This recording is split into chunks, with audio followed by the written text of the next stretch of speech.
तो Europe traditionally ये काफ़ी ठंडा कॉन्टिनेंट है और इसको ठंडा कॉन्टिनेंट ही माना जाता है। और अक्सर आपने भी देखा होगा कि जब भी कभी हम छुट्टियों पे जाना चाहते हैं तो हमारी जो सबसे फर्स्ट प्रेफरेंस होती है वो यूरोप में ही होती है। यूरोप का कोई देश ही होता है, क्योंकि हमें वहाँ पर अक्सर हरियाली देखने को मिलेगी और बहुत ज़्यादा स्नोफॉल भी देखने को मिलती है। और इससे ये पता चलता है कि भाई यूरोप एक ठंडा महाद्वीप है।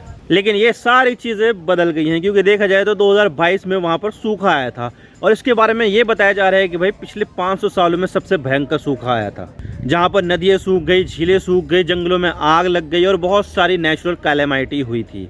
लेकिन अब जनवरी महीने में ही यूरोप में विंटर हीट स्ट्रोम आ गया, जिसकी वजह से यहाँ पर जनवरी के महीने में ही नदियाँ, झीलें और बहुत सारी चीज़ें सूख गई। और इससे ये पता चलता है कि जो आने वाला गर्मियों का मौसम है, इससे यूरोप की जो हालत है वो अफ्रीका से भी बदतर हो जाएगी और पिछले 1000 साल का रिकॉर्ड भी टूट सकता है। तो चलिए आज इसके बारे में पूरी डिटेल के साथ बात करते हैं, क्या मामला है ये। लेकिन उससे पहले अगर आप चैनल पर नए हो तो चैनल को सब्सक्राइब ज़रूर कर देना। लाइक करो या वीडियो को डिसलाइक करो, लेकिन चैनल सब्सक्राइब ज़रूर कर देना, इससे हमें काफ़ी हिम्मत मिलती है आगे कंटेंट बनाने की। तो चलिए वीडियो का आगाज़ करते हैं। तो आप देख सकते हैं CNN का आर्टिकल है, dry canals, low rivers and shrunken lakes, यानी कि नहरें सूख गई हैं, नदियों का जो जल स्तर है वो कम हो गया है और जो लेक्स हैं, जो झीलें हैं वो छोटी हो गई हैं। Europe braces for severe drought amid winter heat wave, यानी कि यहाँ पर यूरोप में बहुत ही खतरनाक ड्रॉट आने वाली है विंटर हीट वेव के बाद। 24 फरवरी का ये आर्टिकल है और इसी तरह से यहाँ पर यूरो न्यूज़ पर भी है, ये 21 फरवरी का article. In picture parts of Europe faces risk of drought after historically low winter rainfall, यानी कि यहाँ पर विंटर रेनफॉल इतनी कम हुई है कि भाई यूरोप का एक बहुत बड़ा हिस्सा सूखे में जा सकता है। Europe saw the third warmest Januarian record at the beginning of this year, according to the Copernicus Climate Monitor।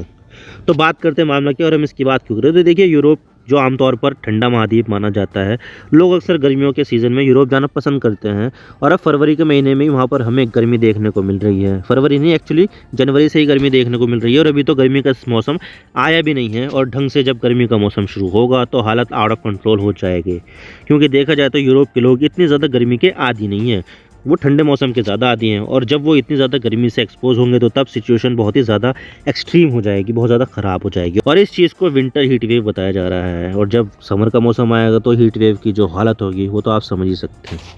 यहाँ पर बहुत सारी तस्वीर आई हैं जिससे हमें यहाँ पर ऐसा लग रहा है कि जैसे कि हम यूरोप में नहीं बल्कि अफ्रीका के किसी सूखे देश में आ गए हैं। और पिछले साल ही पूरा यूरोप सूख गया था और वहाँ पर हमें हीट वेव की वजह से हज़ारों लोगों की मौत हो गई थी। स्पेन, पुर्तगाल और फ्रांस के कई सारे जंगलों में आग लग गई थी। और अब भी कुछ ऐसा ही हमें देखने को मिल सकता है जैसे पिछले साल देखने को मिला था। मैं आपको तस्वीरें दिखा देता हूँ। आप देख सकते हैं ये झील इटली में है और देख सकते हैं आपकी इतनी ज़्यादा सूख गई है, उसमें इतना ज़्यादा कम पानी है कि भाई जो नीचे की तलहटी है वो दिखाई दे रही है। आप देख सकते हैं पहले कहाँ कहाँ पर पानी होता था, लेकिन अब सारी की सारी तलहटी दिखाई दे रही है। लोग यहाँ पर जमा हो गए हैं और इसी तरह यहाँ पर जो रिवर है वो पूरी तरह से यहाँ पर पूरी तरह से तो नहीं सूखी है, लेकिन काफ़ी ज़्यादा सूख गई है। 70 सालों में सबसे खतरनाक वाली जो सूखा है वो अब आया है यहाँ पर पो नदी पर। पो नदी इटली की सबसे बड़ी नदियों में से एक है और दुनिया का सबसे मशहूर शहरों में से एक। इटली का जो वेनिस शहर है, जहाँ पर नहरें वगैरह बहुत ज़्यादा चलती है, वहाँ पर रोड नहीं होते बल्कि नहरें होती हैं और इसी नहरों पर बोट चलाई जाती हैं। तो उन जो नहरें होती हैं ना, उसमें पानी ही नहीं है। अब वहाँ पर ऐसा लग रहा है कि जैसे कि ये नाला है ड्रेनेज का, बहुत ज़्यादा गंदा पानी है, क्योंकि कम पानी होगा तो वहाँ पर जो गंदगी है वो भी ज़्यादा होती है। आप देख सकते हैं कि पहले कहाँ कहाँ पर पानी था, लेकिन अब पूरा नीचे जमा हो गया है। और आप ये देख सकते हैं ये आल्प्स पर्वत है, आप देख सकते हैं केबल कार चल रही है और यहाँ पर लोग स्की कर रहे हैं। लेकिन ये जो बर्फ़ पड़ी हुई ना, ये नेचुरली नहीं है, यहाँ पर ये जो है आर्टिफिशियली डाली गई है ताकि यहाँ पर लोग स्की का मज़ा ले सके, क्योंकि यहाँ पर नेचुरली तो बर्फ़ इतनी ज़्यादा पड़ी ही नहीं है। और इसी तरह से यहाँ पर ये फ्रांस की मोंटबेल लेक है, इतना पानी सूख गया है कि भाई यहाँ पर जो बोट है वो भी नीचे जम गई है, बहुत ही कम पानी बचा है और झील के सिर्फ 10% हिस्से में ही पानी आपको दिखेगा। और यहाँ पर नदियाँ पूरी तरह से सूख गई हैं। कौन सी रिवर है ये? इसोल रिवर, ये फ्रांस की नदी है, ये पूरी की तरह से सूख गई है। आप देख सकते हैं यहाँ पर पत्थर ही पत्थर दिखेंगे। और आप देख सकते हैं ये एक लेक है, लेक गार्डा, इटली में है ये, नॉर्थर्न इटली में, और उसमें बीच में आता है सैन बायगो आइलैंड। पहले यहाँ पर एक दूसरे आइलैंड पर जाने के लिए बोट का इस्तेमाल होता था, लेकिन अब यहाँ पर इतनी ज़्यादा सूख गई है ये लेक के यहाँ पर एक रास्ता बन गया और वहाँ पर आप देख सकते हैं लोग पैदल जा रहे हैं। पहले यहाँ पर बोट से सफ़र करते थे। और हाँ, ये है स्पेन का। आप देख सकते हैं कि पहले कहाँ तक पानी होता था इस झील में, लेकिन अब यहाँ पर इतना ज़्यादा कम पानी हो गया है कि जितना पहले पानी होता था उससे लगभग 25-30 मीटर नीचे पहुँच गया है पानी। पहले कहाँ पर होता था, आप निशान देख सकते हैं, पहले यहाँ पर होता था। और आप देख सकते हैं नीचे एक बोट है, उस बोट से ही आप हाइट का अंदाज़ा लगा सकते हैं कि इस झील में कितना पानी कम हो गया है।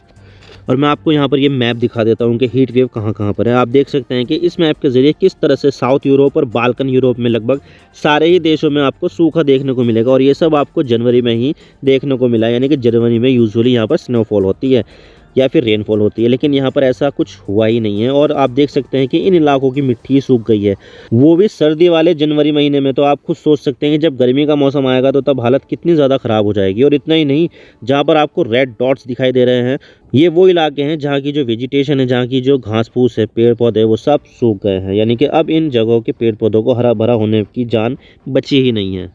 और इतना ही नहीं, इस साल का आने वाला सूखा जो ऑब्वियसली आएगा ही आएगा, वो पूरे इलाके के लिए डिजास्टर साबित होगा। क्योंकि अभी जो वाटर रिजर्वेयर है, जहाँ पर पानी जमा किया जाता है डैम बनाकर, वो फसलों की सिंचाई के लिए इस्तेमाल में लाया जाता है। अब वो रिजर्वेयर भी बहुत ज़्यादा सूख गए हैं और इस चीज़ से यूरोप के इन इलाकों में पैदा होने वाली फसलों के लिए ये आपदा साबित होगी, कैटास्ट्रोफ, डिजास्टर साबित होगा। और इससे सेब, प्लम्स, अखरोट, हेज़लनट, टमाटर, स्ट्रॉबेरी और दूसरी अलग अलग तरह की सब्जियां और फलों की फसलें ही तबाह हो जाएगी। बिजली नहीं बन पाएगी, बिजली भी तो बनती है ना इससे, तो बिजली भी नहीं बन पाएगी, एनर्जी क्राइसिस भी आएगा इससे।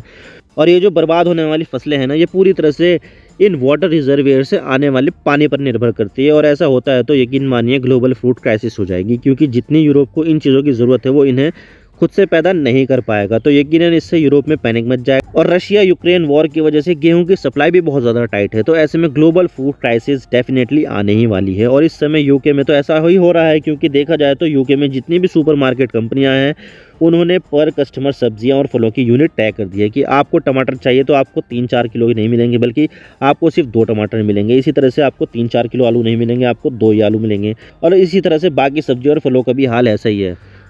और इसी वजह से यहाँ पर किसानों को ये डर है कि यहाँ पर आपदा आ जाएगी। और आपको बता दूं कि 2022 का जो सूखा यूरोप में आया था ना, वो पिछले 500 सालों में सबसे बड़ा सूखा था। और अगर इस साल पिछले साल से भी ज़्यादा खतरनाक सूखा आ गया तो यकीन मानिए ये पिछले 1000 सालों का भी रिकॉर्ड तोड़ सकता है। और इटली की सबसे बड़ी नदी जो पो नदी है, वो इतनी ज़्यादा सूख गई है कि वर्ल्ड वॉर 2 में एक शिप डूब गई थी इसमें। तो वो अब दिखाई देने लगी है, जो इससे पहले कभी देखी नहीं गई थी।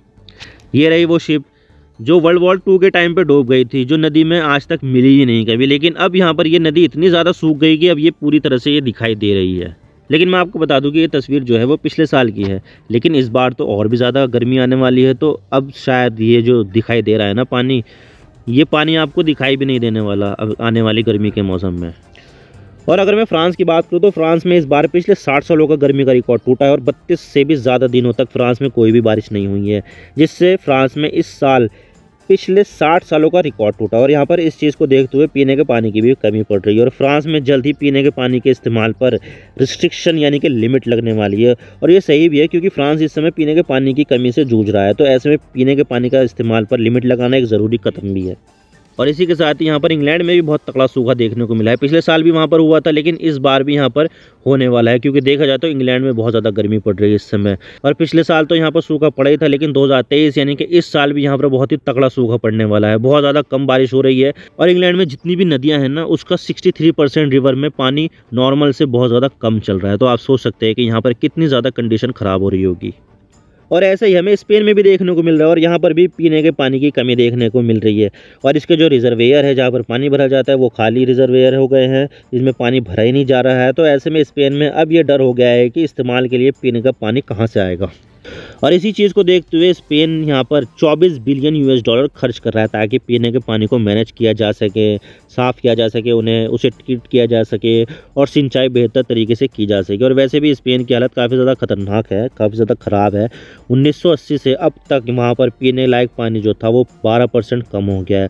और 2050 तक ये 40% तक कम हो जाएगा। तो आप देख सकते हैं कि जब 2050 में पानी कम हो जाएगा तो तब लोगों के पास पीने लायक पानी ही नहीं बचेगा। और इतना ही नहीं, फसलों को भी पानी नहीं मिलेगा, जिससे यहाँ पर खाने की कमी हो जाएगी। और इससे यहाँ पर ग्लोबल फूड क्राइसिस आ जाएगी।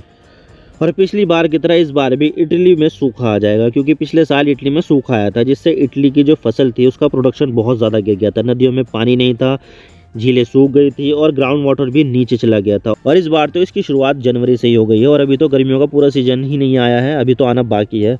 तो आप सोच सकते हैं कि आगे क्या होगा। और यूरोप की सबसे मशहूर पर्वत श्रृंखला आल्प्स में इस बार 63% कम स्नोफॉल हुई है, जिसका मतलब है कि नदियों में 63% पानी कम आएगा। इसकी शुरुआत भी अब हो चुकी है क्योंकि नदियों में पानी कम हो गया है।